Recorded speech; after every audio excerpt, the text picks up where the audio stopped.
thought that before we start today's topic, I'll just go over yesterday's L1 projection stuff in case things were not clear. Okay. So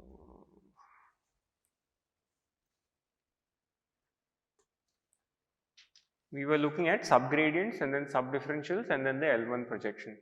So the concept of subgradient was, I guess, fine to everyone, right? Supporting hyperplane. I think the trouble possibly was when we began to solve the projection on the L1 ball, right? So let's just go over it step by step. I want to make one small correction.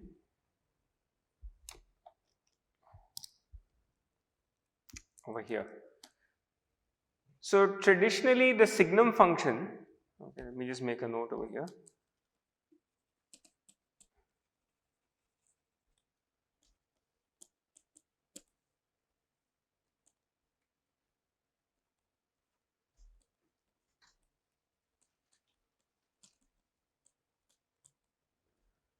Right, this is what I mean. This is when people say Signum function, this is what they usually mean, the value of 0, right?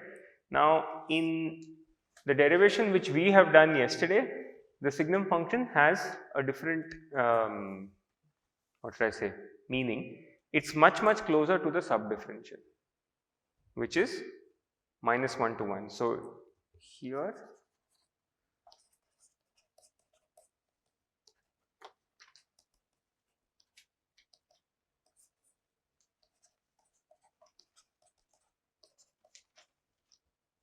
this will clear a lot of the confusion that we were having. So because of this, the graph of the Signum function looks like, if I use a highlighter,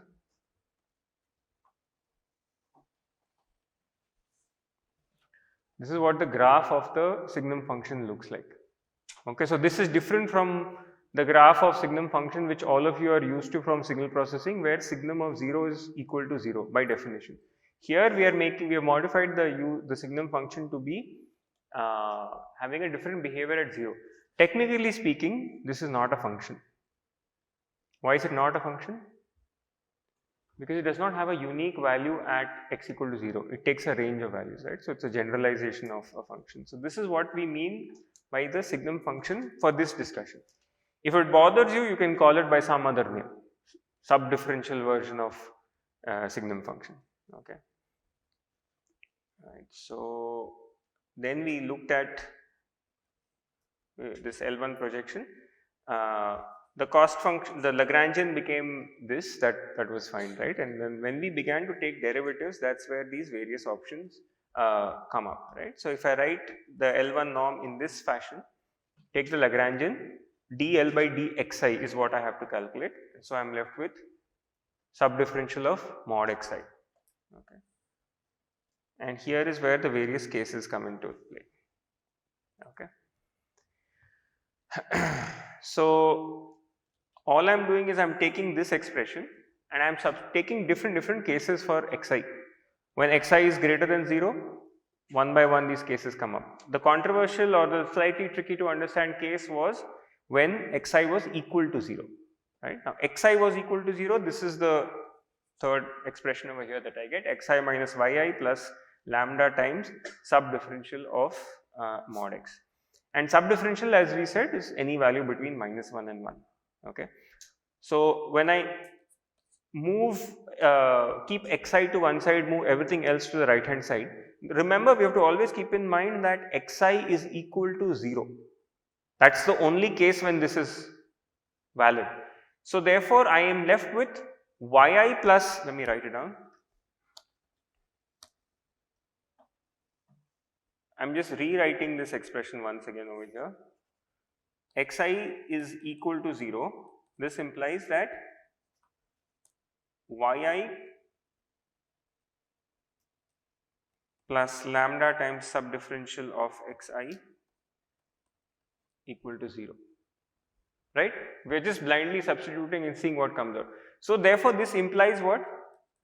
That my choice of sub-differential is not, I cannot choose 0, because if I choose the value of the sub-differential to be 0, then I can't, yi is being given to me in the problem. Yi could be like -6 or something, right?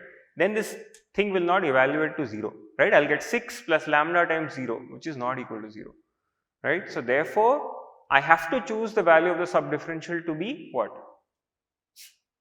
Minus yi by lambda, right? So I cannot choose, so therefore let me write it this explicitly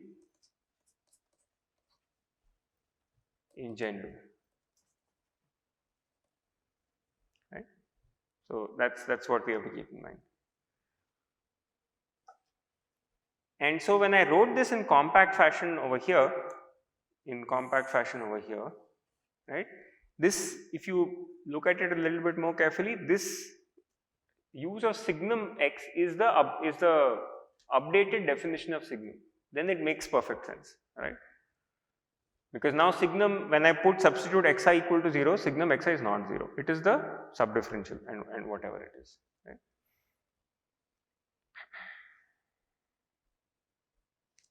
Okay.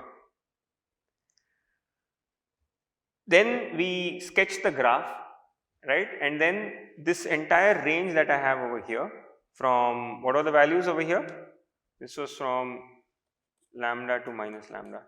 In this entire range, xi remained 0 and yi basically was, I chose the value of the sub-differential to match yi. That's basically it. So this function looks like this. For yi less than minus lambda, I have the blue line. For yi greater than lambda, I have the red line, and in between xi remains 0. Okay. Once I have done this, the rest of all is just algebra. I just looked at this graph and I rewrote this in expression b. I need not have, but doing so, it just makes my algebra a little bit more convenient. Okay. And then we looked at a few just examples of how to use this expression that we got. So in this part, are there some points which are not clear? Right. So the only update is that keep in mind that this is our definition of the signum function that we are using. Yeah. At 0, we are going to let it be free, -1 to 1. Okay.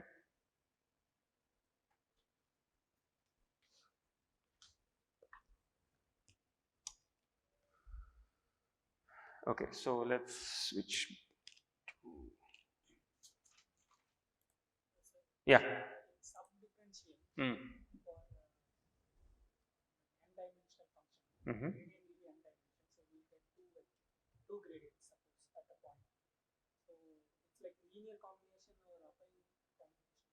Yeah. I mean, it's a set of all vectors in between those two gradient values.